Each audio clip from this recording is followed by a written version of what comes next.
This is Chicago. Doors open on the left at Chicago. Welcome to Chicago. Welcome to Chicago. Welcome to Chicago. This is Chicago. Doors open on the left at Chicago. Welcome to Chicago. Welcome to Chicago. You're tuned into the TCSF podcast with Big Z in the house. We got Stevie B from the No Water Weekend. We got Ivan from the Tape Never Lies, and we got Cody. And we'll plug his new channel in a second. But great to have you boys. We're going to talk a lot of Chicago sports. And this is episode 260.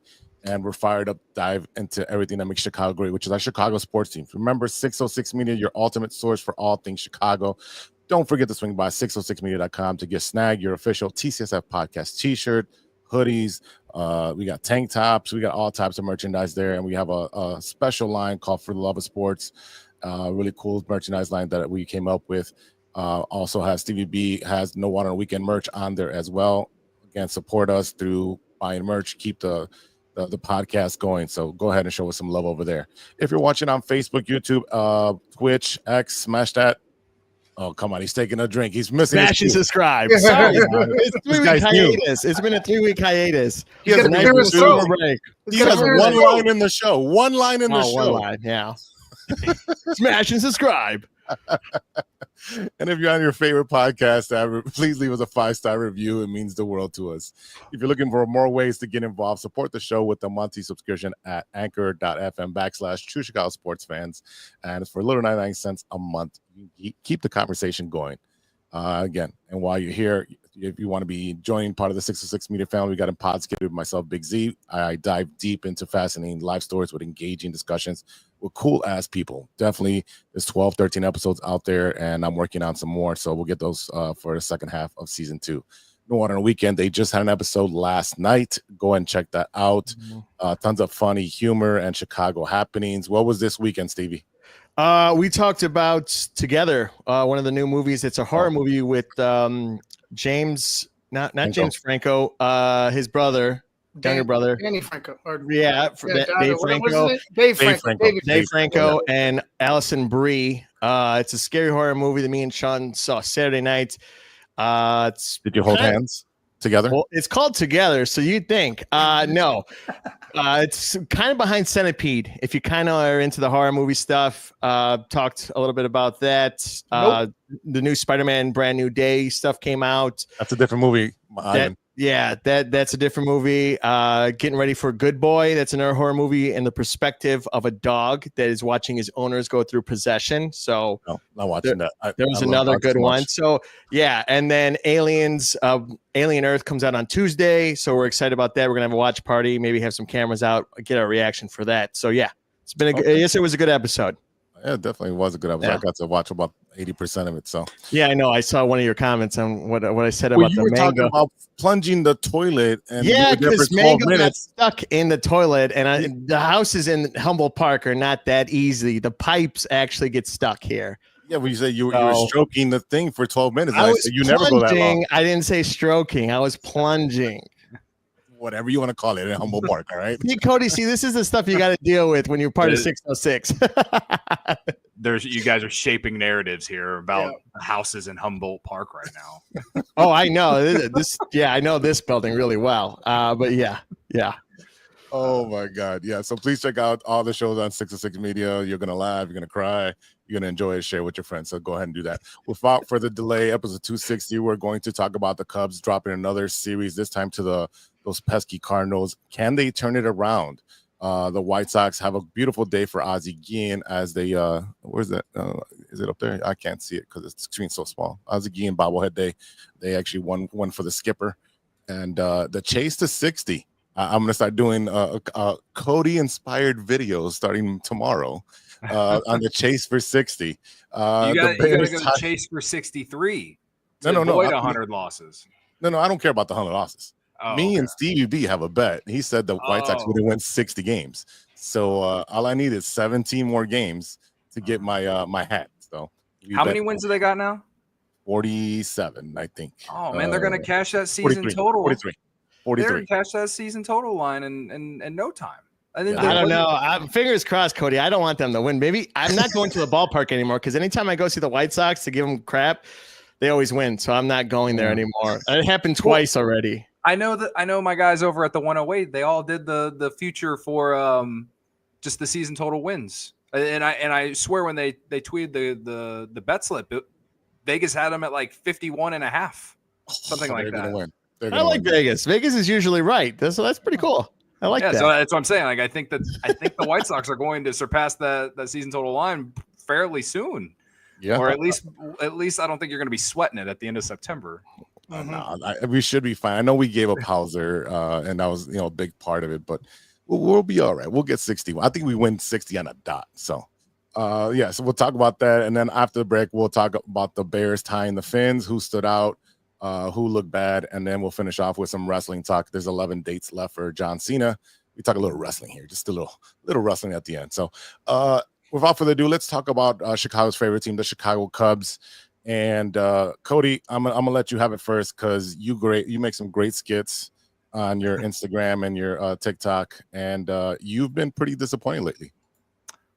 It's not just me, man. I think everyone's pissed off. I mean, disappointed is kind of like the nice way to say it, the PG version, maybe. Pissed off is, I think, where most fans are, or maybe to tone it back a little, frustrated. I think I am mostly frustrated. I'm pissed off because you had a division lead and like a sizable one, and now you're 6 games back. Could be 6.5 if Milwaukee wins again tonight. So like that on the surface level of all that, like that's why I'm pissed off. But the Cubs are still like 97%. I think the odds to them to make the playoffs at least still above 97%, somewhere around there, if not that. Right. So, like winning division, getting them as the top wild card or one of the wild cards.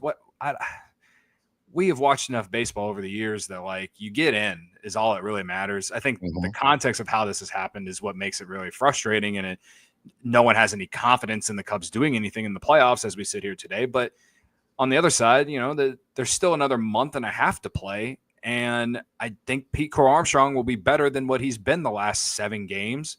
And I do think Kyle Tucker will find a way to start doing what he was doing in April, May, and June too. And there's a lot of conversation and discourse related to him right now. But the positive, which is crazy because the trade deadline was such the need for a starting pitcher was such a thing at the deadline for the Cubs. The starting pitching has actually been awesome since the deadline. So I don't know if it's just a little blip and it's going to regress eventually or what, but right now this offense is probably what is the most frustrated most fans are. And they need to get out of it. They're not playing terrible ball. They're playing 500 baseball, and like that can be frustrating because we've seen this team play 600 winning percentage baseball. So they gotta find a level of what they really are. And I just don't know if we've actually seen it. I really don't. I know that they've played 500 ball for basically two and a half months almost. But they also played 2 months of well above 500 ball, so I'm just waiting to find like that middle ground of like what they really are, so there's the one thing giving me positivity is that there's still a lot of games to be played, like 40 some games left. And I'm not ready to give up on the season like a lot of fans are. That's it. But I totally am with most people who are pissed off and frustrated. Like, if you're not frustrated or pissed off right now, then you're not a Cubs fan, or you're a casual fan, or you're just happy that that they're in the running for the playoffs, and you just mostly care about October baseball. Like, if you just care about October baseball, I don't think you're a Cubs fan. It's not like we're doing that every year. So, it's. We've all been beaten and bamboozled and led astray in many years prior. So that's why we're all pissed off, because we think we feel like we've seen this movie before. I'm trying my hardest to think that the movie will be different this time. Steven, you had some notes. Yeah, this definitely movie is on repeat, and we're in purgatory right now, I believe. After the All-Star break, PCA is 3 for 33, 0 RBIs, 13 strikeouts, and 0 walks since the All-Star break. That's why he got pulled last night. Yeah, the guy plays great defense when he's out in the field, total stud. But, he's not in contention MVP anymore in a lot of people's eyes. I mean, you're having that kind of run. You're not going to be, in the Final Four, at least that. But if he turns it around, he could be a higher part of that. I will say this, Pat Murphy, small salary cap and has the best best record in the league for the Brewers. Honestly, I don't know how that works, but They're winning by now. Just letting you guys know. They're winning. Thanks. Oh, Yeah. Thanks for throwing You the didn't have dagger to. again. You don't have to do that, Jose. Yeah. No. First Okay. of all, You no. don't have Don't give me shit. I know exactly You what guys the walk- fuck's going on. No. Jose. You guys do Well, Cubs I- okay, updates well, as I'm look at talking you. too. All right. This is how we're gonna Yeah, do you this. know. Steven, mark this down. All right, I'll clip it. Cody, you said there was 40-something. Yeah, there's 45 games left, like you said. So, and we have 5 games against them, I believe, next week. Yep. So that's something like we could turn around there. That could be a breaking point. We play Toronto the next 3 games. Toronto's a hot team. A lot of teams in the MLB right now, you got Dodgers, Mets, Yankees, Cubs are not hitting well. They're not doing well, especially the Mets and the Yankees, which is a total catastrophe in New York, let alone. But, so no one's really hitting. Dodgers were going through a slump. They got swept by the Brewers. It's things like that where that's baseball, right? You know that. Everyone knows that. Ups and downs.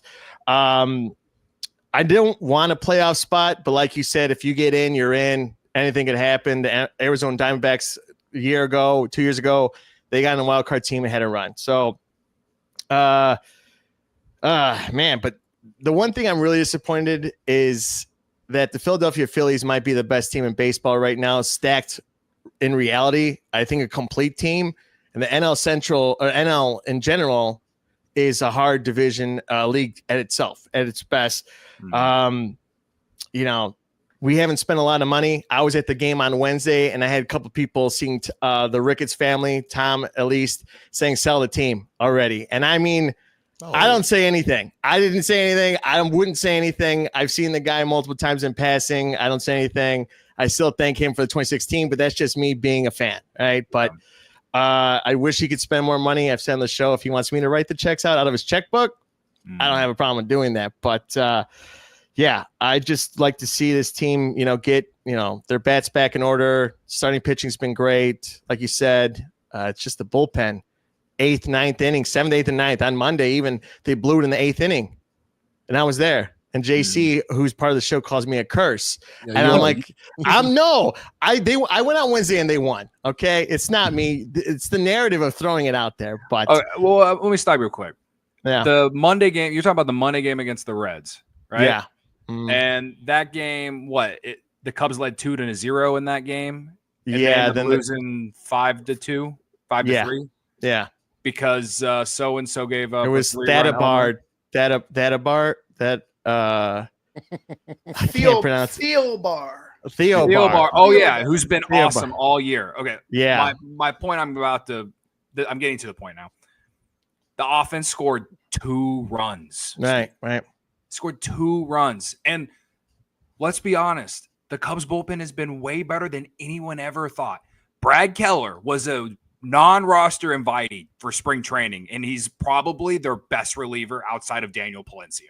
Yeah, Wednesday, Wednesday Palencia didn't even make the team out of camp.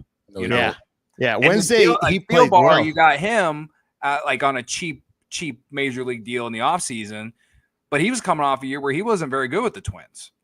Right. I could list a few more names. The point I'm getting at, though, with that is the bullpen has been as good as you could have hoped for how it was pieced together. Right. But this team, if it's gonna be what me and you want it to be, which is to go to the World Series or a deep playoff run or something, they need the offense to be the offense that we've seen it be, dude. Like, that's just the bottom line. Absolutely. And so when you say that the bullpen blew it, I just disagree. Like, you got to score runs. The bullpen isn't it's not the Padres bullpen where it is legitimately locked down with Mason Miller, Robert Suarez, Right. You know, the guy the Cubs freaking or DFA'd or whatever that they picked up and turned into a really good reliever. You know, whatever, Jason Adam, right? Like, right. The Padres have the best bullpen in baseball, in my opinion. And the Cubs, their bullpen is fine. It's fine. It's not great. It's not bad. It's fine. But if you put that bullpen in a position where they have to go out there and be perfect every single night, they will fail some nights. And I get you. I agree with you, because some of the times where we got people in scoring position on third and second with no outs, and then there's 1, 2, 3 done. Yeah. And it is frustrating. You're right. It's upsetting because, yes, you're right. We need to hit end of story. But yeah, because we have a lot of scoring position players and there's 0 outs. That was on Monday. We had or Tuesday, second and third, and we didn't get anything. 1, 2, 3, punch out. Yeah, I think the second game against the Reds, they started the first inning with Michael Busch single. I think Ian Happ was hitting second that night for whatever reason. So he was on second. Walked. Yeah. And then it went 1, 2, 3. Like they didn't even move the runners over to second and third. I don't think. Maybe they did, but like it was a pop fly out there, and then they went over there, and then that was it. Then it was 2 more outs of 2 strikeouts. Yeah, like to not even be able to manufacture, and like that's been their biggest problem. And this is, like, I've said this a lot on my show recently, is like they're not playing well on the margins. And what I mean by that is like doing the little things. Like you got guys on first and second and less than 2 outs. The bare minimum is moving the runners over. You know, or go with last night in St. Louis, right? That's steal. Yeah, not Justin Steele. Pete Armstrong steals his 30th bag, finally wins me my future bet. Rejoice. But then gets picked off second. It's like, you can't do that, man. Like in a close game, you can't do that. And I'm trying to give PCA grace because he's been as good as you could have hoped he'd been this year. No one thought he'd be leading the National League in WAR at any point. No one thought. Usually MLB players, have a sophomore slump. Yeah, and he's not doing it. He has a mini slump now, but he hasn't been slumping. He's actually, was an MVP candidate at the beginning of the, all the way through mid-season, all the way through the All-Star game.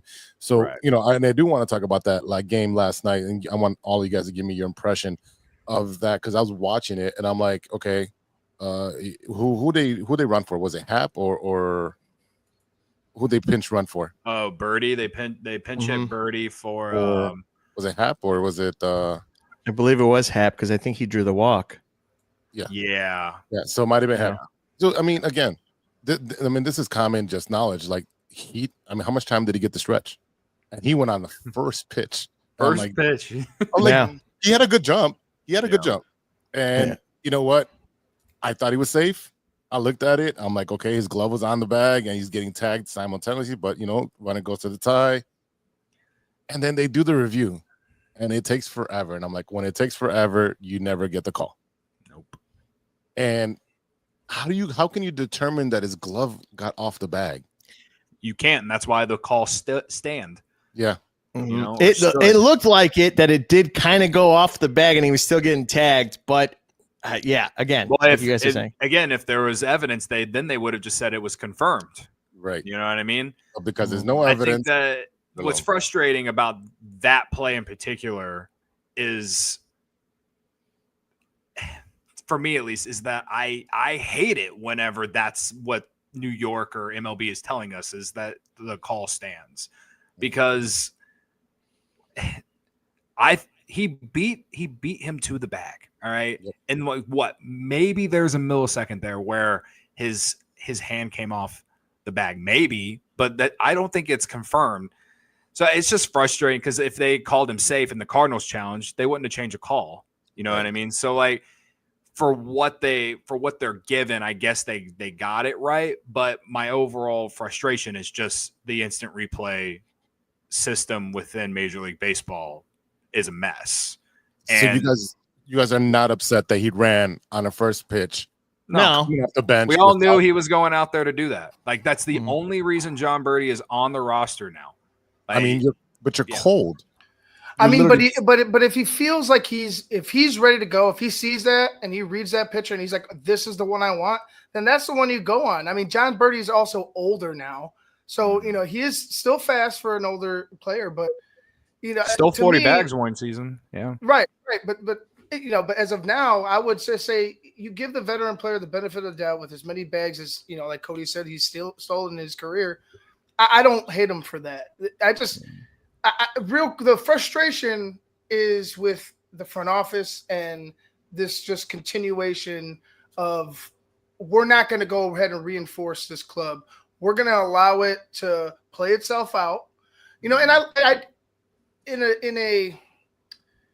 a different year, if they added a big starter, I would be happy with the rest of the acquisitions. You know what I'm saying? I would be like, okay, you reinforce the bullpen. You got a big name, at least one big name. You made a splash.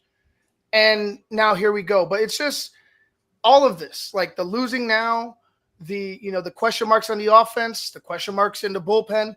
It's Steven and Cody said it best. It's just the same thing time after time. When is it going to change? When is the movie going to be different? And I just want to let you know, because there's also a good point that you made, Cody. The record, and you're going to have these up and downs throughout a baseball season, but do you guys know what the record was in June and July in 2016? Well, I know in June they went through that stretch that like their what you would call their slump, where they lost like 15 of 20, something like that. I think that was like going like right before the All-Star break. It was like an end of June, going July, I think, something like that. In June they had 16 wins. In July they had 12 wins. Yeah. There were 16 and 12 in June. There were 12 and 14 in July, and then August and August and September came 22 wins with 6 losses, 17 wins with flat 5 losses. Now I'm not saying that they're going to go ahead and do that. You know what I mean? But there is that, it is baseball, and this team is good. I believe this team is good. Were they taken care of this year by their manager? No. Did the ownership put the cart before the horse, going out and getting a Craig Counsell, paying him, going out and doubling down on Jed Hoyer? I believe so, because what are we doing? And then to hear Carter Hawkins talking about 2030, I don't want to hear anything about fucking 10 years from now. It shouldn't be 10 fucking years from now. And that's the frustration. Right. That's 7 years, but yeah. Yeah. But that's the frustration. Like, we're now we're trying to, like, to me, it's coming to the players. Our frustration is now on the players. No, John Birdie didn't do anything wrong. Who did something wrong? Jed Hoyer. Who did something wrong? Tom Ricketts, for not going out and having the nuts to put some guys on notice, or give them their walk-in papers and send them somewhere else. If that's the case, if that's what you needed. I mean, they don't have – I just don't believe they have the stones right now to go ahead and make a big move to put this club over the top. They'd rather let it play out with their farm system. If they get lucky, to bring somebody here in free agency, awesome. Tucker's gone, in my opinion. There's no way I see Tucker staying if this team continues to go this route, right? If it continues to be a slump, it continues to be a lack of hitting, these heartbreaking losses, these mistake-filled losses, then I don't see him coming. So right now they're on that trajectory. Can it change? Absolutely. But it's just it's frustrating. It's frustrating, man. Can I give you guys my 2 cents on Tom Ricketts? Yeah, that's fine. Okay. It took me a really long time to just kind of concede to this, because I always believed, especially after they finally chose a decision in 2021, or even you can make the argument off-season going into 2021 when they traded Yu Darvish and then non-tendered Schwarber. I always thought that once they got back to that point where they felt like they legitimately had a World Series contender, that they would go all in. And after they didn't sign Max Fried, after they didn't even consider calling Juan Soto, after, I could list all the other names, and then to just bluntly give Cody Bellinger away because they didn't want to pay him the $27 million, which I didn't have a problem with because he had already traded for Kyle Tucker. I thought that they would use that $27.5 million to add to the roster. And all they did the rest of the offseason after they got rid of Cody Bellinger was add a few bullpen pieces and then in picking and trading for Ryan Presley, who they DFA'd on the day of the trade deadline. Then and so what frustrates me about the trade deadline the most, I would have loved a controllable starter. The good news about the trade deadline when it came to not getting a controllable starter is no one got a controllable starter. Like no one wanted to pay what the Twins or the Marlins or the Nationals were asking for their 3 starters that were out there, that people that were in trade rumors. All right. So that sucks. It sucks, but at least no one else got them. And so I think you're on the right path when it comes to they want to rely on the farm system, but I also think that the asking price for a lot of those players, who knows if the Cubs even had an offer, or who knows if the Cubs had an offer that those teams even wanted, or if those teams wanted guys like Cade Horton or Matt Shaw. And if that's the case, I'm not making that trade. That makes no sense to trade Cade Horton or Matt Shaw. So I think context with the trade deadline does matter when it comes to trading for a starting pitcher. Now, you want to talk about starting pitchers that they didn't trade, or that they didn't trade for, that I felt like they could have had, was like Merrill Kelly or Charlie Morton or Adrian Hauser. Yes. Like I really thought that would – I truly thought that was going to be a trade. Yeah, how you didn't get one of those 3 is beyond me, all right? I'm getting off my whole thing about Tom Ricketts. But the point is that at the trade deadline, you still didn't use any of the money that you saved from Cody Bellinger, all right? But and sometimes that's okay, I guess. In this instance, you didn't sell the entire farm for Joe Ryan or Mackenzie Gore or Edward Cabrera / Sandy Alcantara, right? Like, and I don't know if it, considering how bad this offense is right now, I don't know if it would have mattered. Like, you would have had a controllable starter for the next couple of years, and that'd be good for your rotation to go with Shota and Boyd and all these things. So who knows? But what the Cubs are doing this season, this is exactly what Tom Ricketts wants. He's getting a competitive team that people are paying attention to, that me, you, and all the other talking heads on the internet and on the radio and on his own TV network talking about, and people are excited about the team because the team is actually good for once, and he's doing it at his price. That's just the bottom line. And it pains me to just kind of concede that this is what it is, because they didn't go all in it last offseason. Like to me, I'm more mad about not doing more last offseason. You made the trade for Kyle Tucker, but and we all knew that they needed a starting pitcher, even with a healthy Justin Steele.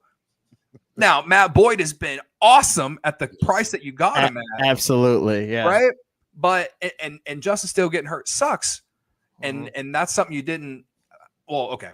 That's something that I feel like you could have known. I preached last offseason that they needed to get 2 starters, just because you didn't know what Shota was going to be in year 2. You didn't know about Justin Steele's health, because every single season, the last 3 years, Justin Steele had gotten hurt, and he had that forearm thing at the end of last season.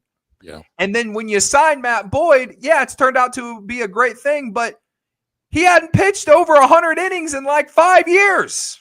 There was a massive risk in signing Matt Boyd, and it's turned out to be a great thing at a great price.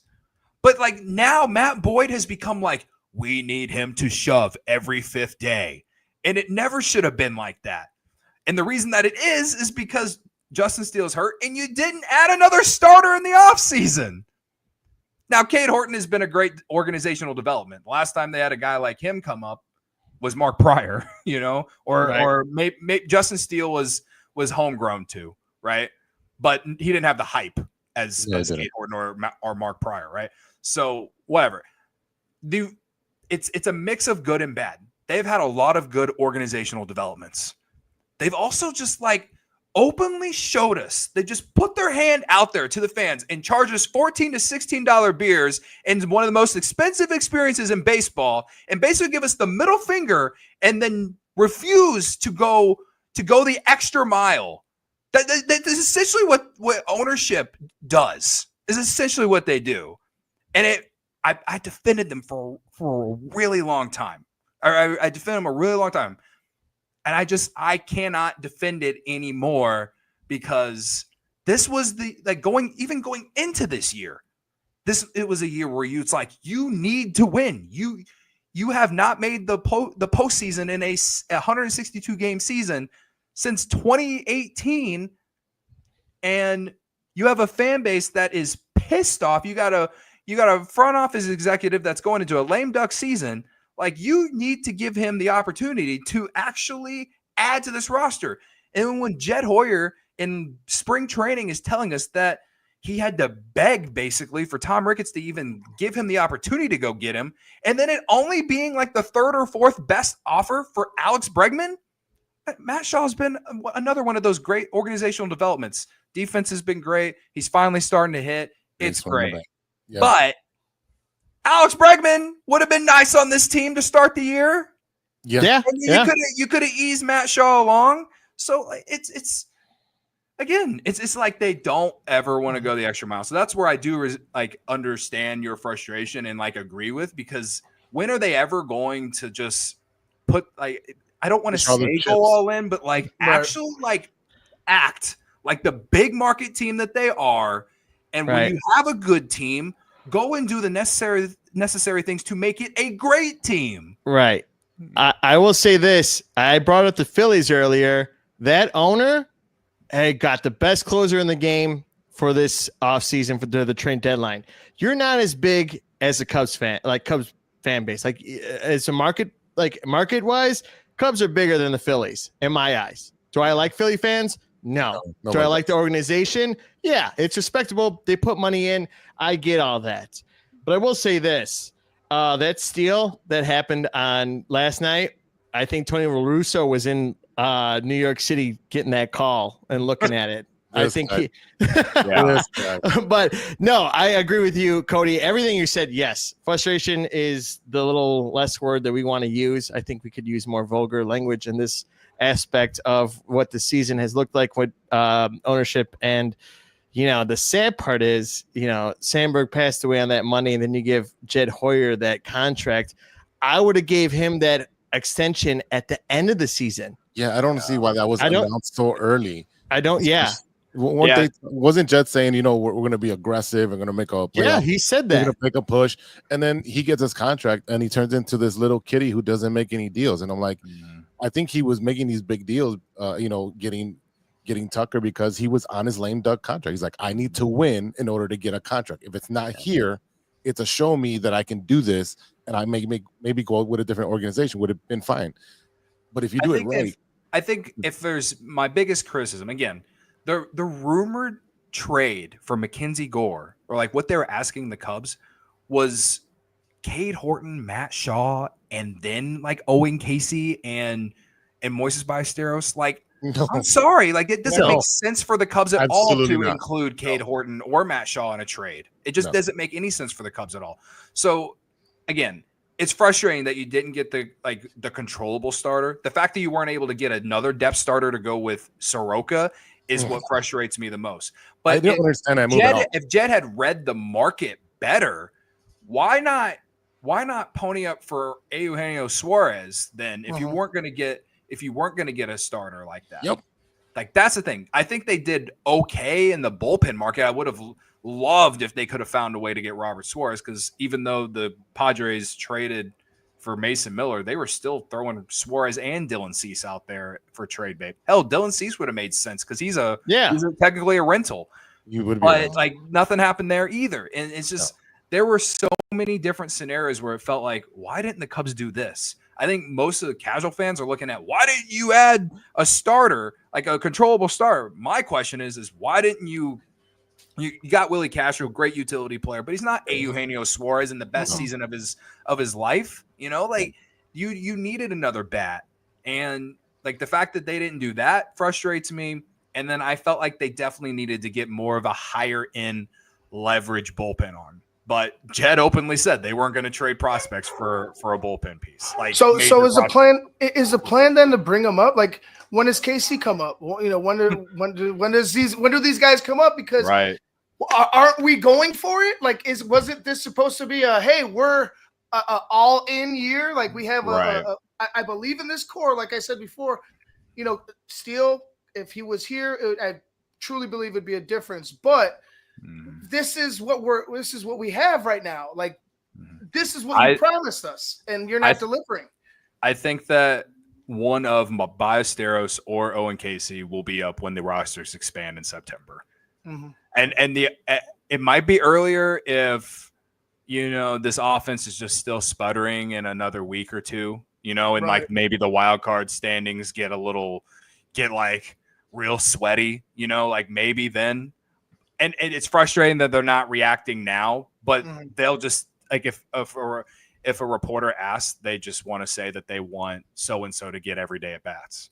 That's what they always say. And like, I get that from a certain perspective, but like we can't sit on our hands when it feels like this team needs a jolt or a spark. And like, I've heard a lot of fans say like this team needed a spark or a jolt, you know. I don't know if you guys saw, but Anthony Rizzo was on Johnny Manziel's podcast last week. And he talked about how when the Cubs added Aroldis Chapman in 2016, how that was just like a signal from the front office to them, and it gave them the jolt that they needed. And then, you know, you mentioned the records earlier. That's why in August and September, they were so good. They got the jolt that they needed. And I think it's subjective. I think it's, you know, it doesn't always equal the same thing. The Cubs made decent deadline moves, but it didn't provide the jolt or the spark that I feel like this team needed. And that's disappointing. That's probably the most disappointing thing to me. But I think what leaves me, you know, just very like confused about all of it is the fact that Jed Hoyer got the extension and then basically ruined like what could have been a legacy week for him. You know, I honestly didn't care that he got the contract extension. I thought he was going to get it at the end of the year anyway. I thought it meant big things. You know, I don't know if that's how you felt. Yeah, I did. I did feel like this is like I made a video. It was like, this is a legacy week for Jed Hoyer. Like if the Cubs go on to win the World Series, and the next and whether it's this year or next year, we'll talk about the moves that he makes this trade deadline. And now I feel like we'll be talking about these moves at this trade deadline in a negative way, unless things really change here in the next month and a half. And like I said, I still think that, like you said, I still think they're a good team, but I don't think they're a great team. And it will come down to, can they get hot in October if they get in? And we've seen teams do it, but at the same time, it's like the Cubs should not be operating like the Arizona Diamondbacks. They shouldn't be operating like I know they're the best team in baseball, but they shouldn't be operating like the Milwaukee Brewers, man. What they should be doing is, from a internal standard, they should be operating like the Milwaukee Brewers, but from a big market standard, doing that and spending money like the Los Angeles Dodgers do. And that's why the Dodgers have been so good on a consistent level for so long, is because they are really good at developing talent and finding talent, making good trades, while also just flexing their financial muscle and going out and getting guys that they want. And the Cubs could easily do that. I don't care what Tom Ricketts says about how he needs 100%. To break even, you know? 100%. 100%. Merch is being bought all over. Yeah, it's such a slap in the face when he says that bullshit, man. Oh, yeah. It really is. You bought the whole neighborhood, and it's jam-packed every game. Yeah, and you're just trying to break even. Give me a break. I don't want to hear that. Some change, please. Yeah, I don't want to hear the consistent like, oh, because I bought the property around, it's not Cubs money, it's my money. I don't want to hear that break even stuff, because that's part of the neighborhood. That's you bought the neighborhood with Cubs money, right? So you should be able to use that money to acquire new talent. But if you're putting that in your own pocket and doing a different tax break, then that's a different story. And that's what I think is going on.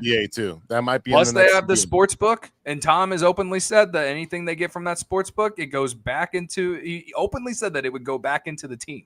You know, I need to see financial credits, and I need to see margins and Excel spreadsheets to actually believe that one. Yeah. Unfortunately, the owners are never going to open the books for fans. No, they definitely won't. No. But things on the Cubs I wanted to talk about: James Taillon and Javier Assad joining the team and possibly pitching in the next 5 to 10 days. Do you think this is the jolt that maybe Jed was looking for? I mean, yeah, in a way, like based on how I've been talking about how they operate, like, yeah. And I do think that getting Assad will be big. And Tyone will, if right, Tyone will eat innings for them. Yeah, I do think that they will be good additions back into the rotation. And the thing is you put Tyone back in the rotation, you could put Ben Brown into the bullpen. Now, does he want to go back to the bullpen? Well, that's the issue. Listen, man, like to me, it's more about do the Cubs want him to go back to the bullpen? Because I think they're doing everything they can to not send him to the bullpen. Because I thought when he originally got sent down, they were just going to make him throw that changeup 1,000 times so he would start throwing it more instead of just the knuckle curve and the fastball. Right. He has been good his last couple outings, which is a good sign. But I think Ben Brown could be like an X factor down the stretch because I think that he has stuff that would play well in the back end of a bullpen. And something that I think the Cubs needed to add to the bullpen. The thing is, though, is like you bring Tyone back. Are you going to leave Brown in the rotation, or are you going to take Colin Ray out of the rotation? I lean to believe they're going to leave Colin Ray in the rotation and be the 5. Absolutely, yeah. They obviously they're going to have to demote someone or DFA someone, but they could, like Gavin Hollowell is on the roster. They can send Gavin Hollowell back to Iowa. Okay. But Ben Brown can go to the bullpen. And honestly, he doesn't have to go straight to being a back end reliever. He can be like one of those piggyback guys. He can come in and with the same thing with Assad. Assad can be the same situation, right? And unfortunately, we see injuries a lot too. So these two guys are going to come back, and then as always, someone else will get hurt, and they'll just step in. And so I'm just hoping. And then Jordan Wicks comes up, and yeah. So yeah, I think Assad and how Assad and Brown will be used down the stretch will be huge for this team because I think that they're in a bullpen situation. I think those guys can be way better than they are starters.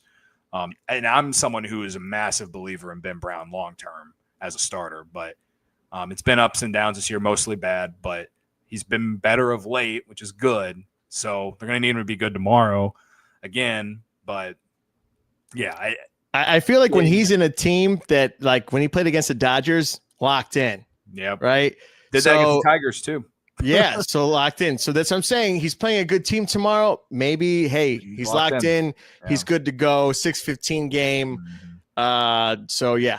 Tyone right now, like when he comes back, like to me, the rotation is still Shota, Horton, Boyd, Tyone. Like that's what I think. Like if the playoff rotation, like I honestly don't even want Tyone to pitch. To me, Tyone as an opener.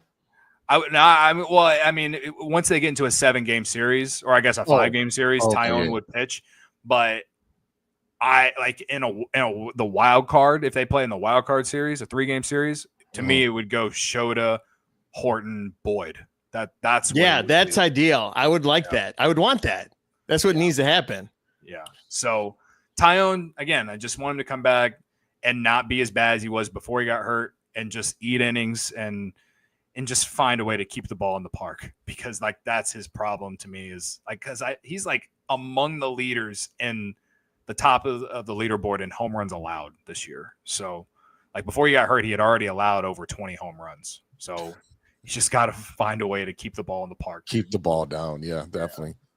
Yeah. So I got one more thing on the Cubs. They are about to be 6.5 games out of first place, and the Reds are 6 games behind the Cubs, which is more likely by the end of the month. The Cubs get back into first place, or the Reds catch up to the Cubs. I think the Cubs catching the Brewers, and maybe that's just because I don't believe in the Reds. No. Well, I mean, the Cubs have the opportunity with that 5-game set coming in to catch the Brewers and make up a lot of ground. So, I mean, like I said, the Cubs need to focus on them and this next game, which is Toronto, because that's if you get ahead of yourself right now, it could get worse, in my opinion. Well, and also like I think Mets fans should be afraid more of absolutely of the Reds more than the Cubs. The Mets, absolutely. we're sitting here pissed One off game. about how the Cubs are being ran and all this stuff. The Mets have one of the highest payrolls in baseball and are 1-11 their last 12, dude. Yeah. And they made moves at the deadline. Yeah, their last good win was July 20th. Yeah, Frank the Tank has to be dead inside, man. Oh, I like when I see him, I'm just waiting for his video afterwards and just like I'm like, dude, like at this point, I would stop watching, but it's his job. But yeah, it's crazy. Bad baseball. I've been mentioning the Mets stuff to like online because it's like it gives you some perspective. Like, yeah, the Cubs are frustrating right now, but they're at least playing 500 ball. The Mets are legitimately playing they're playing worse than the Rockies right now. Yeah, Again, there's no defense. Their last 12. Yeah. No defense. It's not good. And again, they have a massive payroll. So. And this is the second time that they went ahead and took him out a massive payroll. They like Cohen's doubling down on just trying to buy a team, but eventually, like if you end up doing this where you have epic collapses or the team doesn't gel, how much more money is he going to spend, or is he going to find a different route to figure this team out? Well, the cool thing that I'll always appreciate about Steve Cohen is that like he really he loves the Mets. Like, he's just a fan. Like I genuinely get the vibe from him that he's just a fan. He is just like me and all of you. If we owned a team, we just go out and spend stupid money and try and build a team. Like I respect it. And even though it's not necessarily working for them right now outside of last year, even though they cut payroll last year, like when he wants a guy, he will go get them. Like he was going to give Juan Soto whatever Juan Soto wanted. Yeah, blank check. Yeah. Yeah. And then and Pete Alonso, here you go. Yeah. Even though you had a great series or a great game in the playoffs. So yeah. Again, we would all love if Steve Cohen was the owner of the Cubs. Anyone would be happy if Steve Cohen was the owner of the Cubs. Or that's what I meant. Like if Steve Cohen was the owner of whatever team that they like. Like so again, that's why I respected. But I do think the question of like, okay, I spent all this money and like it's not getting me anywhere. Like, does he pull back at some point? That's a great question that I don't know if we'll ever learn. Yeah, just a reset because like you said, like I would love him. Like at least he'd have the balls to go out and get at least he'd have the the thought to go call Juan Soto and see, hey man, what do you want to come and be a Cub? Like just the ask. That's right. That's all. Instead, the Cubs are not even calling Juan Soto. And listen, like I'm not here trying to bring all that up, but it's like the Cubs used to do this. They used to be like, we want a guy, we're gonna go get him. And now Omar Garcia Parra, for an example.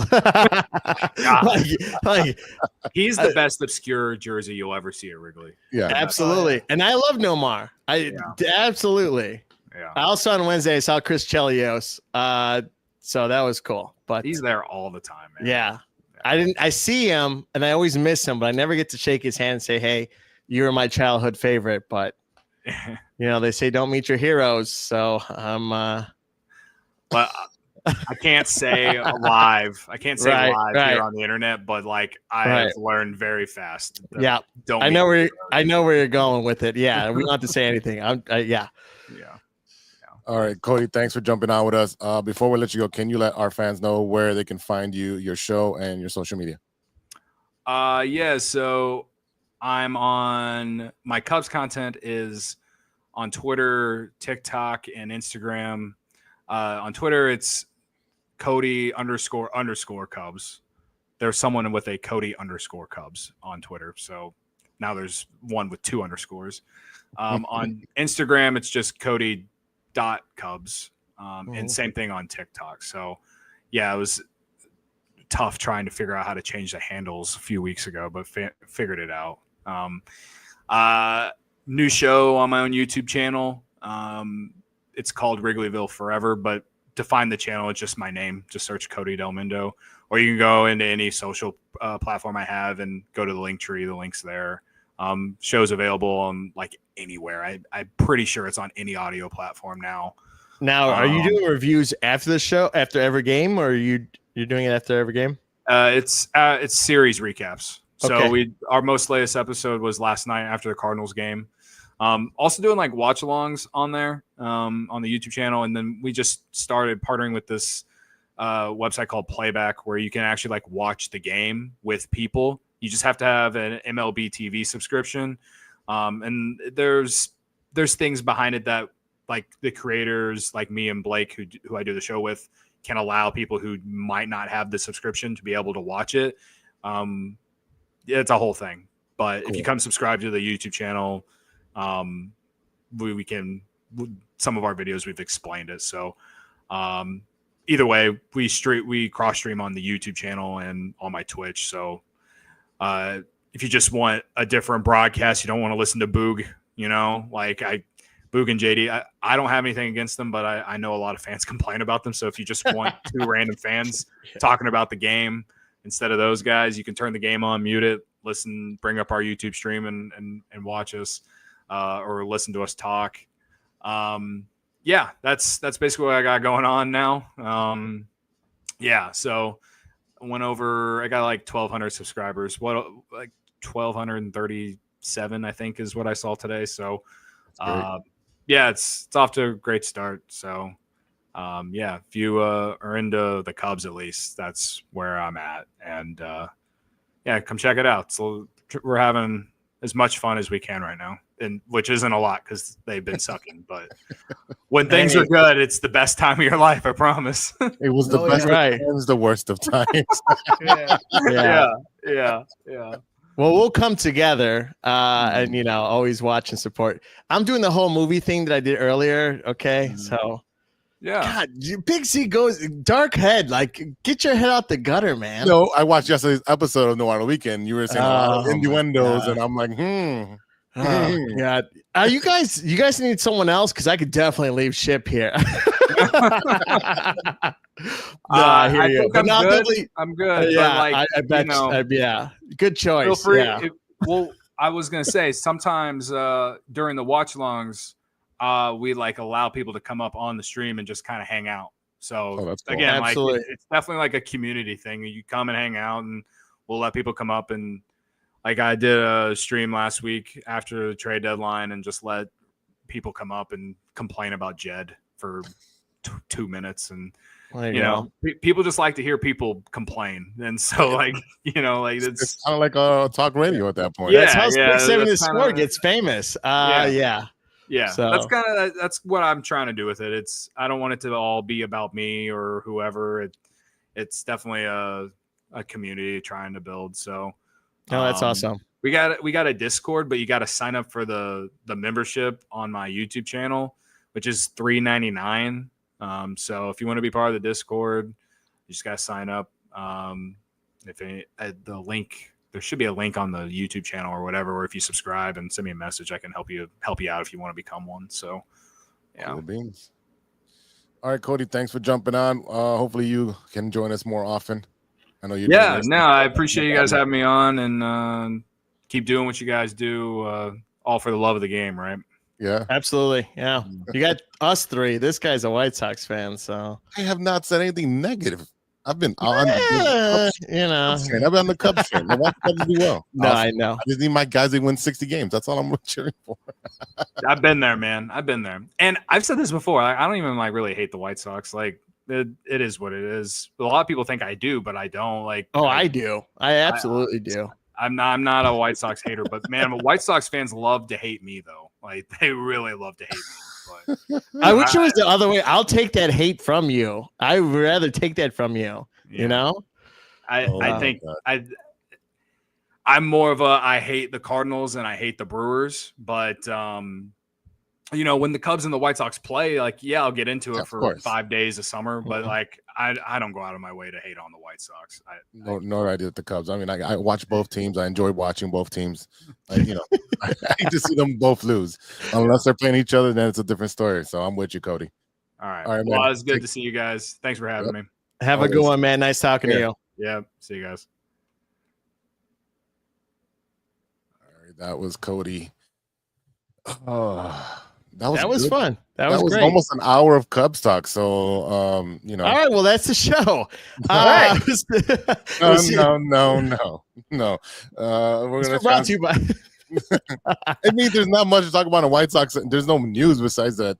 I did get Ivan. You do have your bobblehead at. Nice. You took it out? It's not in It's there. okay, yeah. Wait, you took it out? Aren't you a collector? You're supposed to never take it out the box. It's a fucking bobblehead, bro. Of Ozzie Guillen, your Lord and Savior. Yes, I do. I do pray to him, and he has a candle here and everything. Yes, but he's gonna get it signed. I'm gonna have him sign It's it. Ozzie like this. You'd sign it in the box. You would not sign it when he's going to sign the bobblehead face. No, he's gonna sign the base of it. Oh, God. You Come on, should man. sign outside the box, right in front of the face of it, and then that's would worth be like, instead of The other one $2, that I have, the $10, championship one. okay? The championship one that I have over there, he signed the bill of the cap. So Okay, so $5 to $10. I'm not worried about the value. It means more to me. That was one of my favorite players growing up. Just like if it was Sandberg or Frank Thomas or anybody else like that, it's more meaningful to me than it is for the monetary value. I have the start. I have like 3 or 4 starting lineups of Ozzie Guillen. Like I want to get those signed pretty soon. Like they're just for me. God, he's gonna get so annoyed of you and get a restraining order. Well, you've been to my place. I have the championship. He's gonna be like talking. Why is this guy so obsessed with me? Whatever, man. Whatever. Get hit with a cease and assist order. I couldn't stay for the game. I wasn't feeling too good on Sunday. I went Too in. many cervezas, huh?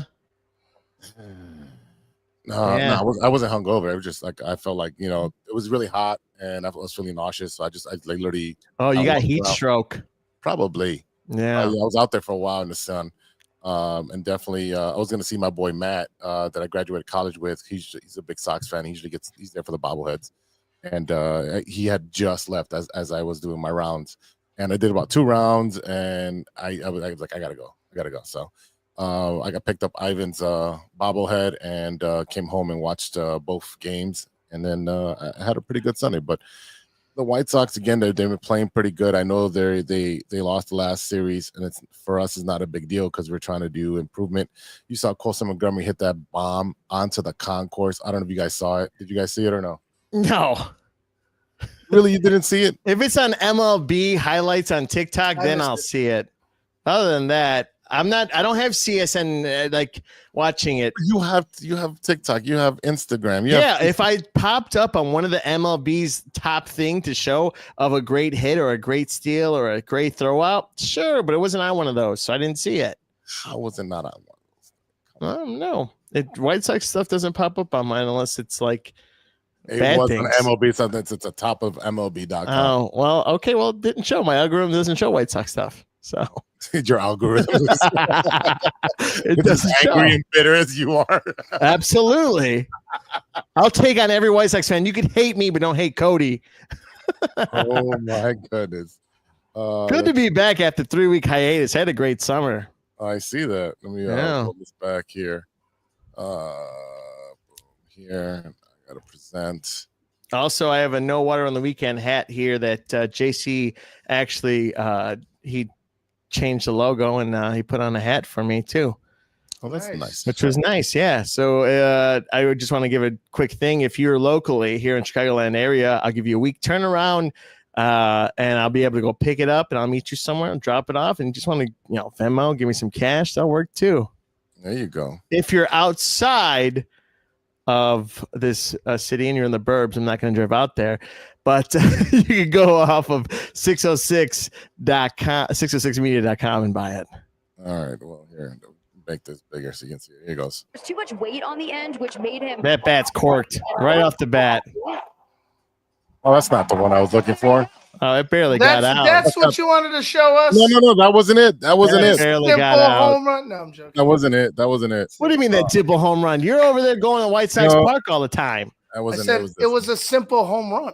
I didn't say I thought you said it was a dimple. This Oh. one. It was this one. Still my a traitor. All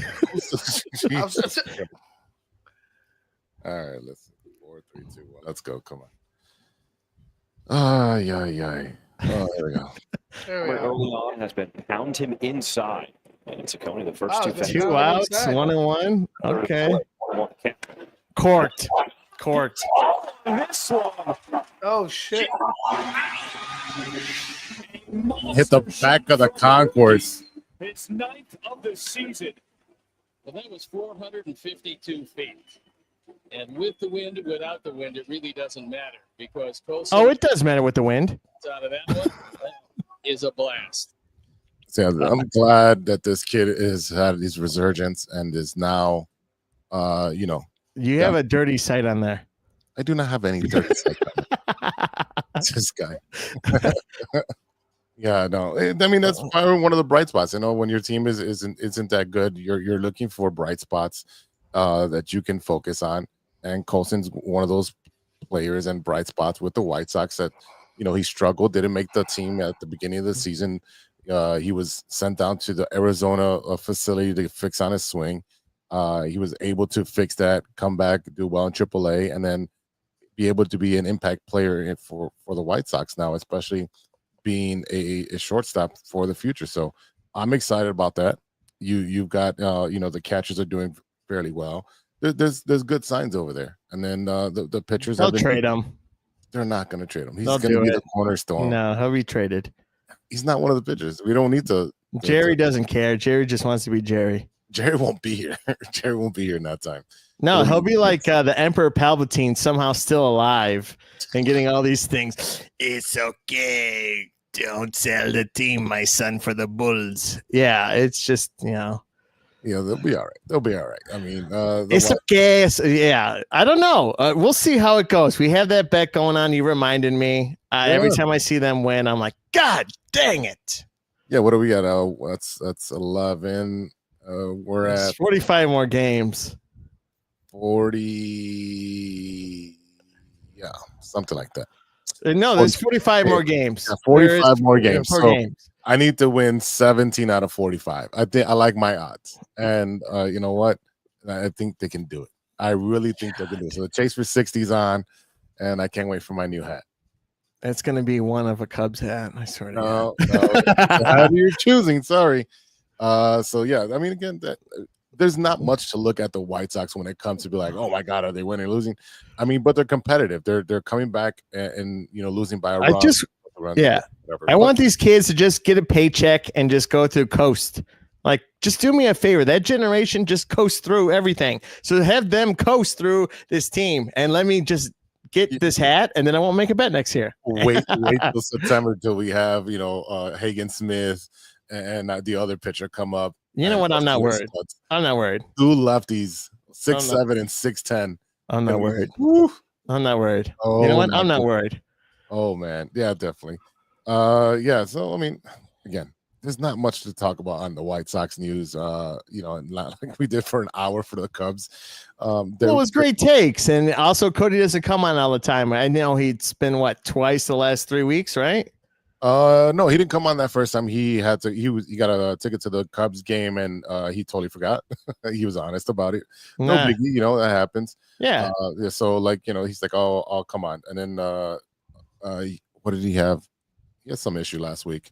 Yeah, that's all good. But no, he's glad that he came on. Friend of the show, and again, we love it when we have him on. So, White Sox are tied 1-1 with the Tigers right now. We know if we get this double, it makes it 16. Come on, Tigers! You want to ruin me and Ivan's experience when you go to Detroit, and then you want to get killed by the White Sox? What the heck, man! And Ivan drove the whole time. Oh my What, to goodness. Detroit? Yeah. Yep. Yeah. He's wide awake. His foot was on the bottom of the floor. Yeah. There's only one way to drive. Yeah, with me, when your family's in the car, you're not doing that. No, not at all. Exactly. With me, I'm collateral damage. It's whatever. Well, I mean, it's like, you don't have a job. You just say you're single. Oh, man. Oh, Jesus. All right. Well, yeah, screw me. Let's go 120 miles per hour. Oh, my And I goodness. fell asleep at one point, so anything could have happened. I don't know how far I knocked out in. You don't remember? It was 20 minutes. Well, I was under the influence because the windows were closed. Oh, yeah. And I don't do that. So I was like, it was high time. I'm like this in the car. And then.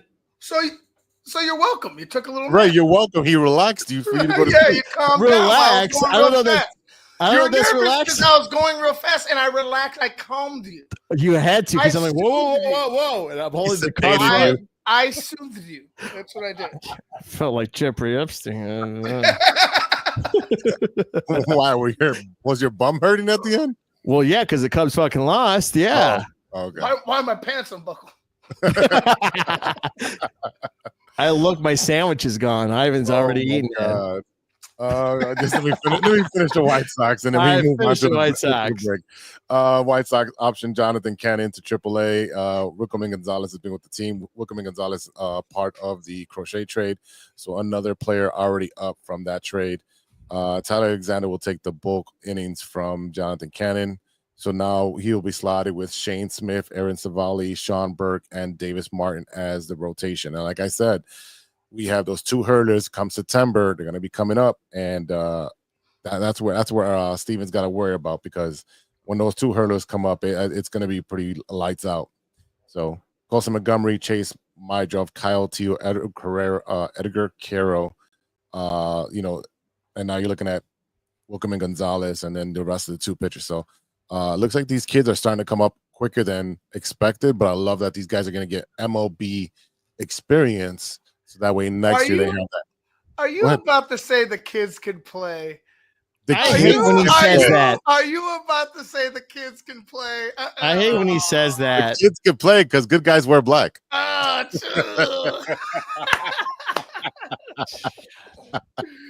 Yes. Yeah. Ivan, you got to stop this crap. I can't keep you going to White Sox Park. What is it, man? Like I like baseball. I like baseball. Yeah, root for watch every other game. Just don't watch them. Oh my goodness. You're not gonna like it when I get a hat. No, I'm definitely not. I'm gonna call you Two-Face for the rest of the time. I'm not a fan of religion, but I know you can't go over to each side, okay? That's why you have two. You have the good side and the bad side. There's no in between here. Yeah, that's what Ivan's the devil's advocate. There's no such thing. It's called purgatory, and you're stuck in the middle, and that's where you have no happy ending. So whatever. Screw you guys. I'm going home. All right, let's take a quick break. And on the flip side, we're going to talk Chicago Bears. We'll let Ivan do his thing and nerd out. So we'll be right back after a word from our sponsors. Hey there, Chicago enthusiasts. Are you ready to take your fandom to the next level? The True Chicago Sports Fan Podcast has got you covered with some serious cool merch that screams Chicago pride. From cozy sweaters to trendy tank tops, we got it all. Show off your love for the city with our iconic red, white, and blue logo, or stand out with our exclusive collection for the love of sports. Whether you're lounging at home, breaking a sweat at the gym, or cheering on your team at a game, our gear is a must-have for all you diehard Chicago sports fans out there. Don't hesitate. Visit bonfire.com/store/606-media-store/. Or simply just click the link in the description and snag your gear ASAP. Get ready to make some noise, show your pride, and embrace the Chicago spirit with True Chicago Sports Fan Podcast merch. Designed for you, the ultimate fan, for the love of sports. Hey guys, it's Steven. And this is Sean, and you are listening to True Chicago Sports Fans. Don't forget to listen to No War on the Weekend. New episodes on Monday. You can find us anywhere you listen to podcasts. Yeah, so we're going to go do a couple of shots. So let's kick it back over to Big Z. No War on the Weekend. Welcome back to the TCSF podcast with Big Z. Oh, there it is. There's my hat. I got to pick I got one. Yeah, we got to get those ready. Oh, I mean, should we break the news now since we're going to talk Bears? Let's break the news now. Sure. He's saying sure. We will be at Output Lounge over on Grand and Wood. I don't remember the address all the time. I just know how to get there. We will be there for the first 4 games of the regular season, and we will be live and in person. We're going to be doing our show there. We'll do a pre-show, halftime show, and a post-show. And there'll be special guests. We'll have raffles. We'll have giveaways. We will be selling merch. we'll be there, all three of us here, and someone else. We'll post all the details this week on a flyer for everybody to see. You know what's funny? What's funny? I talked about that yesterday on No on the Weekend. I probably had jumped off at that point. You did. I jumped off. I said we're going to have a list of places to go. I'll keep you updated, but we'll be out there. And talked about like if we're still going to have No on the Weekend after that. So I see no reason not to. So the address for Output Lounge and Sports Bar is 1758 West Grand Avenue. 1758 West Grand Avenue. Yeah. So, right. On the corner of Grandin Wood in Chicago. Grandin Wood. That's what it is. I will say this. Right now we have shirts that we're designing for the Bears for 606 Media and True Chicago Sports. Finalizing the designs. I've hit a kind of block, so I need more feedback from my two lovely associates here. What else they want to see on the shirts? Because I'm a little. First, I want you to stop fucking hitting on us. That'd be the one. Well, you're hitting it up on the drive back, so. Whoa! Oh, that ganja. I just got. Yeah, so we'll be there for the first 4 games. The second 4 games will be at the Output in Berwyn, and we'll. Damn, Berwyn. Yeah, bro. What? That's still considered Chicago? No, what bro. Does it matter?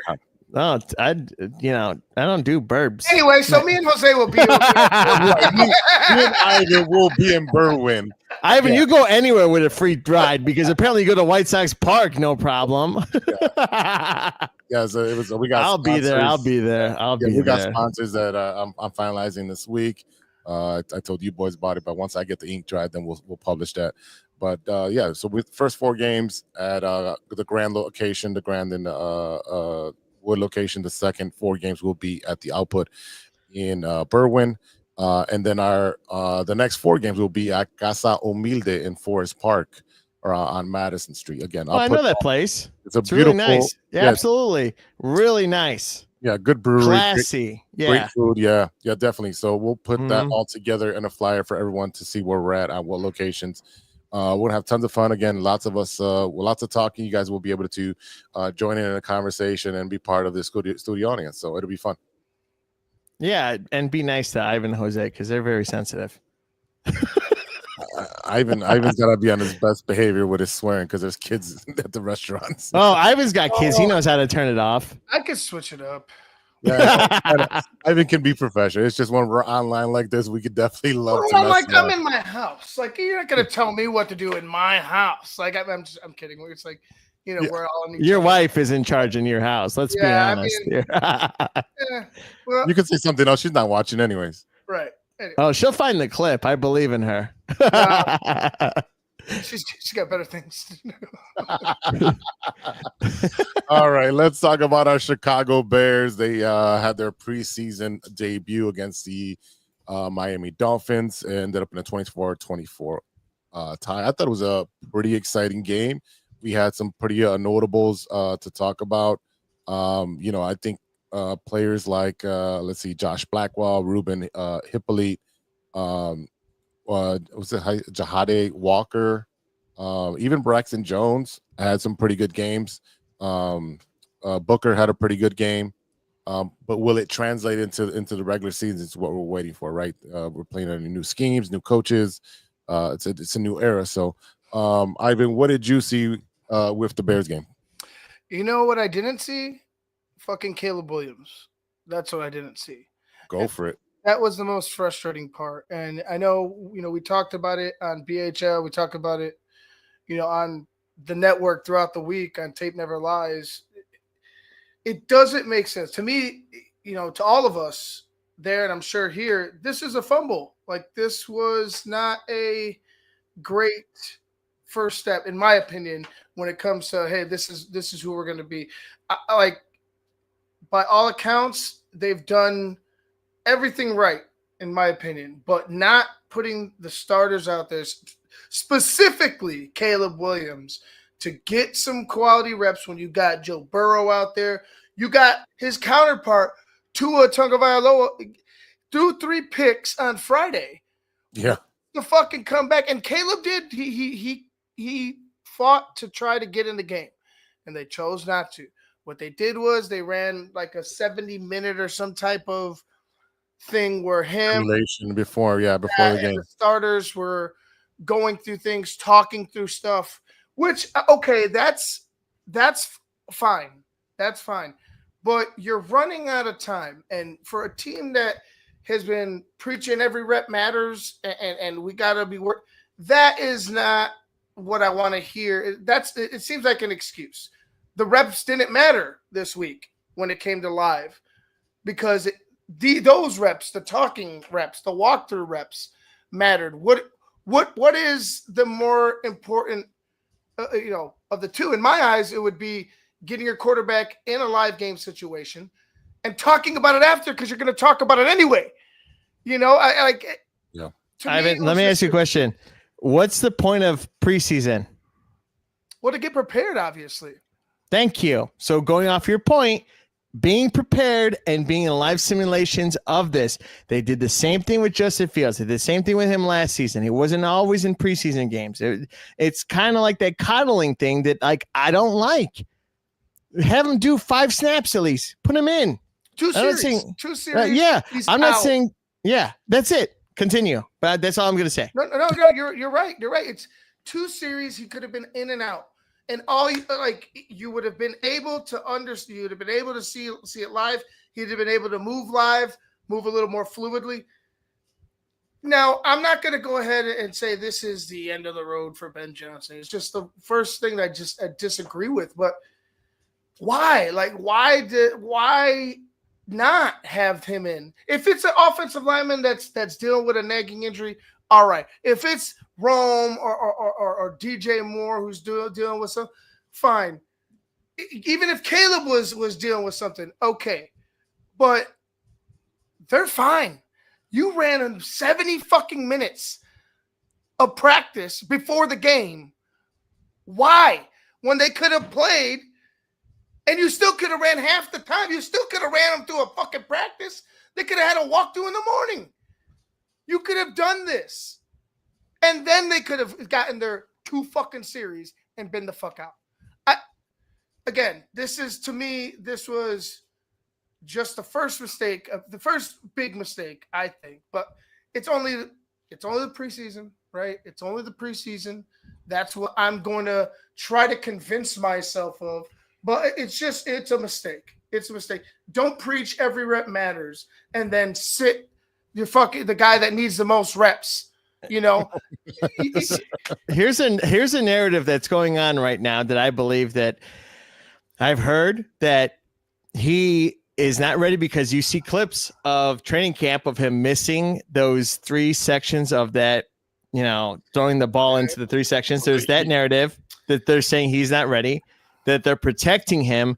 And then now that you're seeing Tyson Bagent, because everyone loves the backup quarterback apparently, and then you have Case Keenum over here throwing 2 touchdowns and no picks. Right.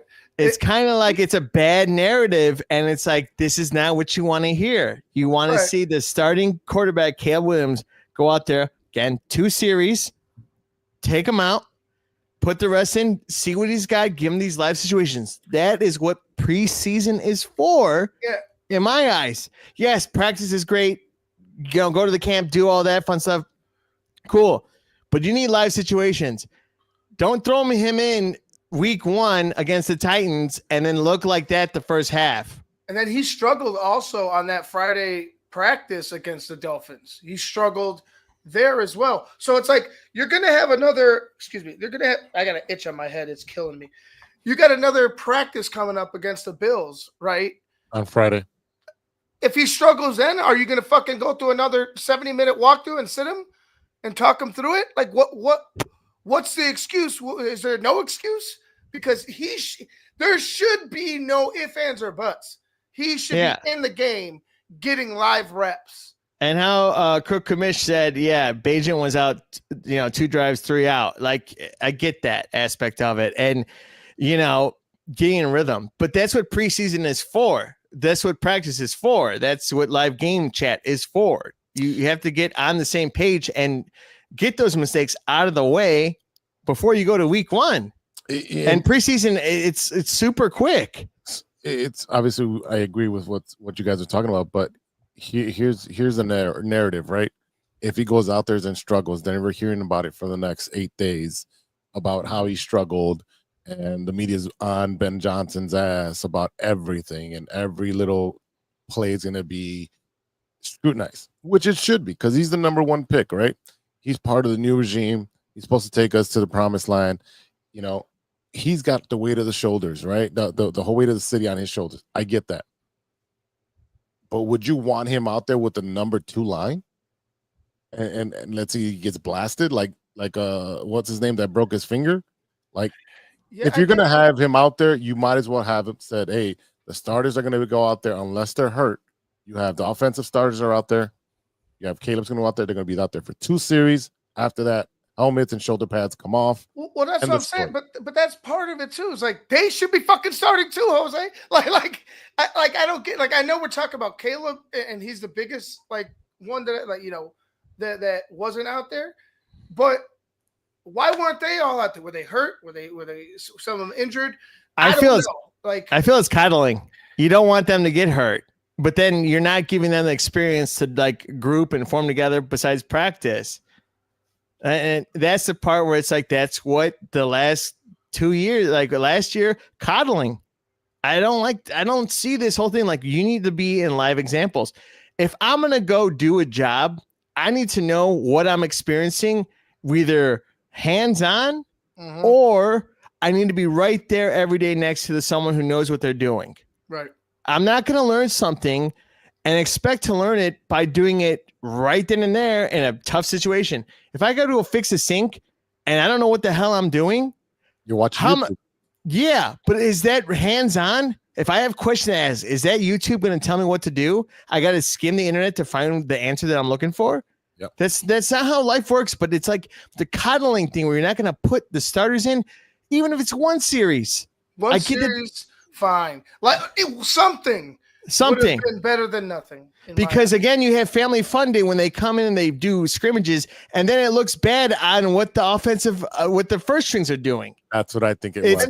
It's all That's negative. What I think it was at family fun day when he threw that pick that he shouldn't have thrown. Right. And then you have this narrative of he's not ready, and that's bad on what Ben Johnson's trying to do. It's bad on the culture that they want to produce. That's bad on the whole McCaskey thing, or what's going on. It leaves questions. Listen, he if anything, and I agree with you. I'm not disagreeing with you. But those narratives, and were already last year. He wasn't ready last year because of the lack of coaching. Absolutely. And the lack of tutelage that he didn't receive. That's part of it. So he was already behind. I think Caleb, when it comes to Caleb, there will be some slight growing pains in learning this offense, but I don't think he's going to take a dramatic dip in his production from what he did last season. Was last season great? No. But was it the worst thing ever? No. Exactly. With no coaching. With no coaching. That's what he did. Coaching. Right. Exactly. Right. Now you have a coach, and you have 2 coaches, actually, your coaching staff, I believe, is really, really well put together. All of them, including Richard Hightower, who stood over. And Richard Hightower is already he's already preaching that we got a good one. This is a good one. The guy keeps everybody on their toes. I think I was listening on the radio. I think they were saying DJ Moore says that Ben Johnson's scary because 1 second he'll be fucking pissed. Next minute he'll be smiling and joking with you. Yeah, because he loves football and he knows what he has to fucking do to get motherfuckers ready. And if you're not ready, he's gonna let you know. So you better be on your fucking toes. Yeah, you're there to do a job. Right, you're there to do a job. When you're good at it, you're gonna get praise. When you're bad at it, you're gonna get the mad person out of it. Like your parents. When you did something good, you got, hey, good job, attaboy. When you're bad, your parents ripped you a new one. That's how life is. Right, but again, it just why would he have to sit it like that? I'm just gonna leave it at that. It's over now. All I'm gonna say is I expect to see Caleb Williams and majority of the starters out there against the Buffalo Bills. Absolutely. I want to play half. He should play at least a yeah. half. I need to. And, But it's the coddling thing that they're afraid. Oh, someone's going to get hurt. And that's football in general. Regular season. Yes. People get hurt. Over his luggage at his house and break his wrist like Boozer. Mm-hmm. Well, I think Boozer was under the influence, but obviously he was under the influence. You know, was he under the influence when he got that tattoo on his head? He had to be. The shoe polish. The hangover. The hangover. Yeah, that was it. Yeah. But no, I agree with you, Ivan. This is your subject and your key piece. I mean, you and Ivan, or you and Big Z follow it more than I do. I just hear the clips and see what's out there and see what I'm watching. But, you know, you guys know more than I do. I'm more baseball at this point. But once we get more into football, so. Yeah, again, I mentioned the guys that I really saw some good plays from. Mm-hmm. Who was the linebacker? They got that great stop on fourth down. Yeah, that guy's a stud. I saw that. Yeah, well, that was you know, he's been playing. He's been with us. He dealt with some injuries. He's, you know, this is his year because I believe he's on, you know, his contract. Absolutely. So this is his make it or break year, and to go ahead and perform. And I know it's only one, but he looked fast. He looked vicious. I love the cowboy collar. The Absolutely, old school cowboy yes. collar. Looked like a fucking monster out there. Yeah, that guy looked like he was ready to fucking go play. Yeah, third year that Cook Kamish says 30 years now or never. Yeah, right. I thought he looked. I thought he looked great. Yeah. Yeah, he was awesome flying around there. Hippolyte was flying around there. Who else was having a real good day? Booker had a good day. Booker had a good day. The defense in general as a whole looked like they were hungry. It looked like a hungry defense, and that wasn't even the starters. You know what I mean? It wasn't even the starters yet, but that defense looked like it was hungry. Guys looked like they were not only flying around, but they looked like they were fighting for a fucking job. Oh yeah, you know what I mean? Not just like, oh man, everybody's cool here, everybody's nice. I might, I might just stay the whole fucking time. No, motherfucker, if you're not performing, get out. Well, that's the culture aspect of it. That's what Ben Johnson's trying to put on the mindset of every player there. If you're not here to play to win, to survive, see you later. There's somebody who's going to take your job. It's very simple. And that's how it works in life. That's how it should be. Yeah. A part of the Bears game that did struggle was the special teams, and it wasn't Cairo Sanders because he hit a 57-yard field goal. So it looks like he fixed that trajectory problem that he had last year where he got blocked a couple times. But the tackling, the tackling on special teams and and the landing zone crap, I don't like that. Do you? I'm done with it. I read just kick off, right? Move it back, right? Move guys back. Have the fucking kickoff, right? Or actually, sorry. Have people closer, right? Have a couple guys moved up and just have a free kick, right? So guys are engaged, you know what I'm saying, immediately. You're not having these big clashes. And then you could go ahead and this landing zone shit just doesn't make any fucking sense to me. Just kick it. If you kick it, he might just turn it anyway. You're doing too much with the kickoff. You're just the colors. The goofy shit. Well, they're trying to we're trying to avoid concussions. I'm like, I don't know unless a blindside hit happens, you don't really see a concussion on a kickoff unless you're getting blindsided, right? Other than that, it's pretty, routine. You very can get a routine. concussion on any fucking play. Yeah, absolutely. Yes, and no more Devin Hester stuff. Like that stuff's gone. No, yeah. Very rare you're gonna get a punt return. So I don't know. Yeah, let's see. But I had fun. Booker can't be a starter. He's got too many people ahead of him. Remember, he looks like he wants to be a starter. He looks like he started pretty hot last preseason as well. I know this is a different scheme. It's more of a man scheme rather than a zone scheme. So there was a couple blown plays on our side on defense, but for the most part, we held them and we held them on fourth down. We held them at the goal line with the strip. It was a good all around game. It was fun. I don't really care about the wins and losses in preseason, because you're seeing the fourth and fifth depth chart guys fighting for a job. So you want to see that hunger, like Ivan's talking about. You want to see them flying around. You want to see them like they don't want to lose their job. They don't want to lose their spot. They're trying to get it, right? Ian Wheeler showed out a couple great runs there. Monungai, dude keeps moving his feet. He might take the number 2 spot from Roshan. He will. Because Roshan has a bad foot still. Yeah, but regardless, I think after that performance, I was like, man, this guy, he just keeps going. It's just the first couple of hits that I saw him, I was like, man, dude, that guy just bounced off him. And it didn't look like it fazed him one bit. He looks like he's made of granite, and he's just running like really, really fast out there. It's like, you're not going to take that guy down. Yeah. And a great pickup for Ryan Poles to do that. I mean, I really think that this team's going to be exciting. Hopefully, when we see what Caleb can do next week, who are they playing? The Chiefs, right? Thought it was Bills. The Bills? Bills. It is the Bills, then the Chiefs. Last game is the Chiefs. And then there's 15 days after the last preseason game before they play on Monday night. So this is what I'm saying. Like, he should be playing the first half in both upcoming games to give him that real action look. There, thank you, Crooked. Appreciate that. Crooked, I don't know if you were there, but you can. We're gonna do it live, so we'll be at Output Chicago and Output Berwyn for the Bears game. So got to pay the bills. Yeah, yeah, definitely. Yeah, Big Z's taking autographs for free. Ivan's for free. Me, it's like $2. So I'm just gonna get. But no, it'd be great to see you come out. I'll take a night just signing people. I'm not even looking. I'll sign you. And then it's some kid's forehead. Exactly. Just got signed. Yeah.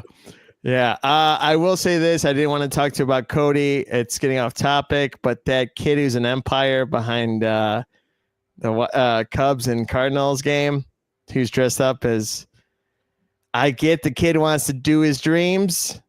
It's not his dreams. His dad put him up to that. His dad dressed them up to go, because they're from Florida, where the Cardinals have spring training. Dressed them up to go down there. He said that's why. That's how they get tickets. Awesome. Thanks for interrupting the Bears for that douchebag. Anyway, go ahead. So just make sure the starters are in against Buffalo, and we could go from there. Like this will all go away. But again, you preach one thing, you better fucking stick to that one thing, right? You better have, and it, like, to me, again, I think it will work. It's just, I think you just made a mistake. It's just a mistake. The guy should have been out there. Again. Strike number 1. Strike one. He's got a couple former head coaches on his staff. So I think it'll be all right. I think and I'm all for it. I'm here to be thunders. Yeah, hell out there. I hear Jackson sleeping on my feet right now. Yeah, and lightning's going off the window. Hopefully it's that Milwaukee weather flooding. I really want this team to come out there tomorrow. If just have Caleb come out, do a couple short passes, do what Justin Fields does.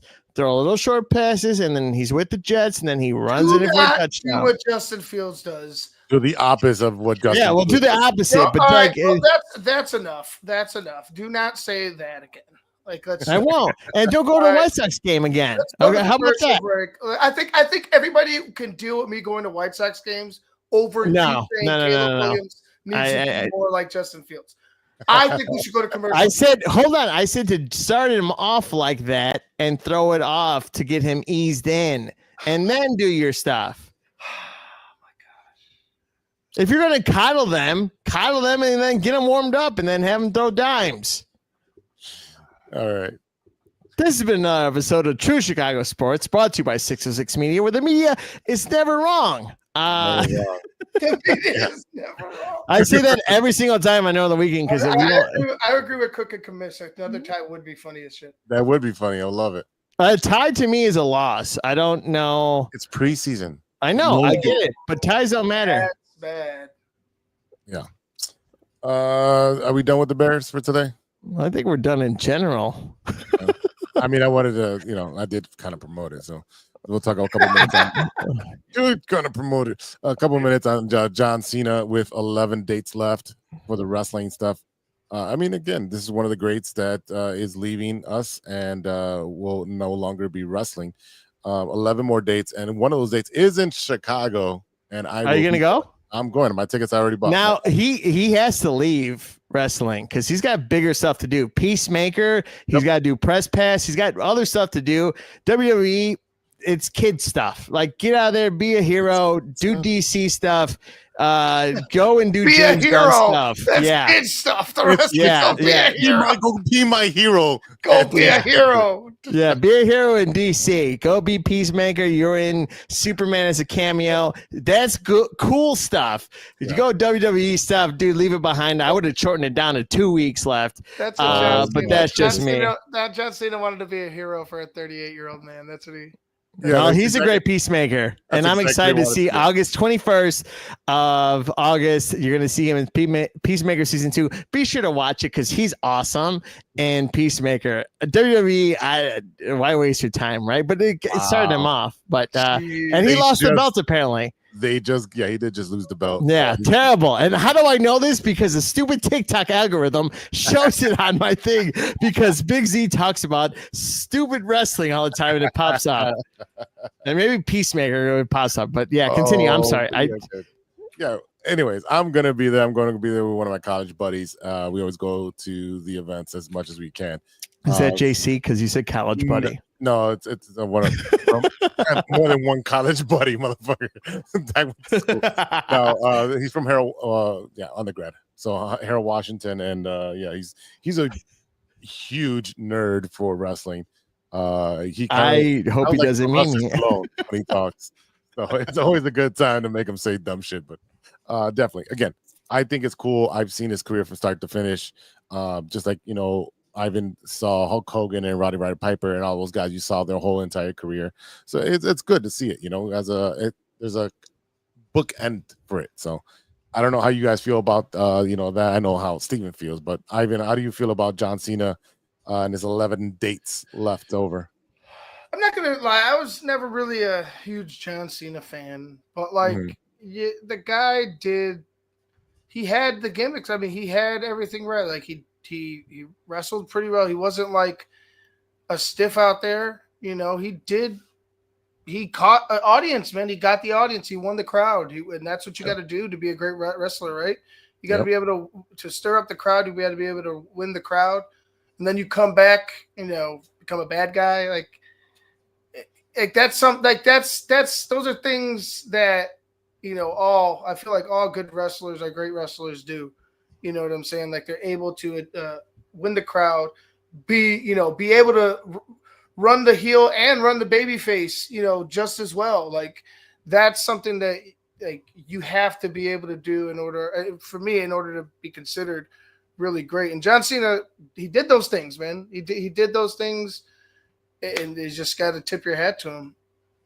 Yeah, definitely tip your hat to them. And he did all the Make-A-Wish. He has the most Make-A-Wish ever. Amazing guy. Yeah, he's an amazing dude. Amazing guy. That's good on the public. And now he's transitioning to Hollywood, a little more mainstream. Yeah, it's going to. It's coming down. I see it. I got to turn my lights off after this. I don't know if that. Is your shit flooding? I'll be back. It's just gonna flood. Oh boy. We just fixed ours, so we're good. Anyways. Oh, if it floods downstairs, there's something valuable down there. Just old beer. No, old beer, then my grandfather's old clothes. You could just it's all right. But no, John Cena, a big fan of his, not because of wrestling, but because of who he is as a person and the great stuff he's done. I know you're sad to see him go, but he's got a lot of great things to do for DC, and he's doing a great job in Peacemaker. James Gunn believes in him, and I'm excited to see this new season. I think it's good. It's gonna be that new season's gonna be good. So I'm really great. Not to get off topic here. Alien Earth. Are you a fan of the Alien franchise? I never got into it. Okay, I did watch the last one, the last Hulu one, the series. Okay. Well, no, because Tuesday night we're having a launch party. Me, Sean, and Matt. We're gonna watch it. Shows I think at 8:30. Are you gonna put on like alien suits on? Oh, I'm having alien food. And alien, like I'm gonna eat like this and then feed it. Just kidding. Yeah. No, but it's gonna be great. But no, John Cena is a great guy. I feel that's him and Steve Austin were my favorites. So there you go. There you go. When I was a kid, and then I grew out of it and knew it was fake. But oh boy, that's how you get your butt kicked by wrestlers. Why I don't care. Predetermined, it is not fake. What's fake? It's written. It's rewritten. It's entertainment. It's meant to be written. Okay, Jersey Shore is pre-written. Yes. Okay. Movies, shows are all predetermined. No, this is live. This is live. This is the story of it's a movie. So like a trapeze artist, right? Like these guys, doing crazy shit in the air. They have a net, right? Like they got a net, right? So if they take away that fucking net, shit gets real, right? Yeah, Robin's parents are dead. Yeah. So if you botch something, right, in wrestling, shit gets real. You could fucking hurt yourself. You can die. Yeah. When does it ever happen? It's not fake contact. I mean, what do you mean? When does it happen? Owen Hart. But Owen Hart. How long ago was that? That was 98. Okay, it's 2025. Okay, no, that's one of the main big ones. But I mean, there's been wrestlers who's had heart attacks in the ring, like Yeah, because they're older, and cocaine was a deal for them. Cocaine's a hell of a drug for a lot of people. So, it is, and it's great for them. Apparently not when your heart gets enlarged and you have heart attacks. Well, they got the money to fix it, but that's not the point. They don't. Anyways, JC wanted. I should leave when you do wrestling.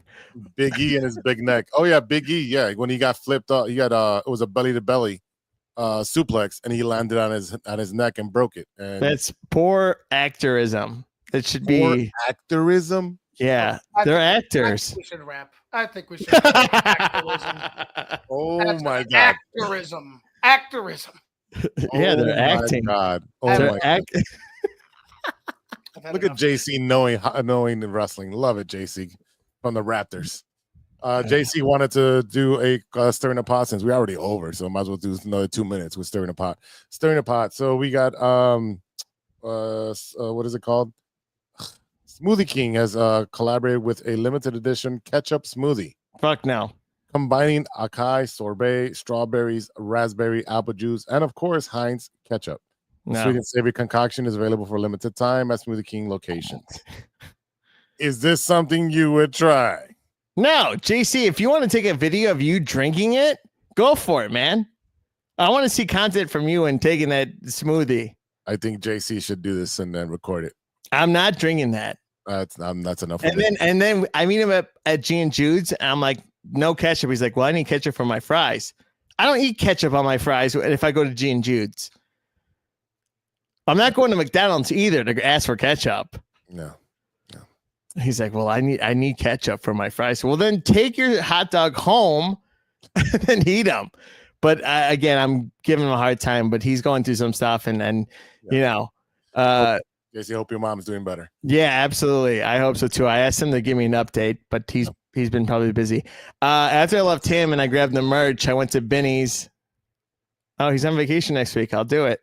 All right. Well, Big Z's gonna ask you for some favors. He's gonna dunk his hot dog into the smoothie. Yeah, that's disgusting. Ivan, are you trying that or no? No. Okay, so the one thing that he's gonna say no to is no ketchup. This guy's so confusing to me. He did take it home and ate it with the ketchup. God. All I right. can't with some of you guys. Yeah, It's late. It's almost 2 hours of the show. Be sure to listen to 606 Media. Follow us on everywhere you want to see us on websites. We got merch out there for the love of sports, a limited edition. You get shirts, tank tops, all that good stuff for everyone that wants to support us, because we support you and love that you guys join us every single week here on Mondays and on Sundays for another weekend. We love you for the love of sports. Close enough. I mean, we're gonna have to be doing 2 shows a week with the Bears, and then we'll talk Mondays. We'll do baseball. Oh, and it's gonna get jam packed, boys. Continue. Ivan's mic is muted, so continue. Finish up where we're left off. Yeah. Let's get out of here. All right, y'all. That's it for today. Thank you for listening. Thank you for watching. Thank you for subscribing. If you haven't subscribed, go ahead and hit the subscribe button. Smash and subscribe. Thank you very much. Thank you to our sponsor, 606 Media, True Chicago Sports Fans. You can check us out on social media, TCSF Pod on the Twitter. Everywhere else is True Chicago Sports Fans on the rest of the platforms.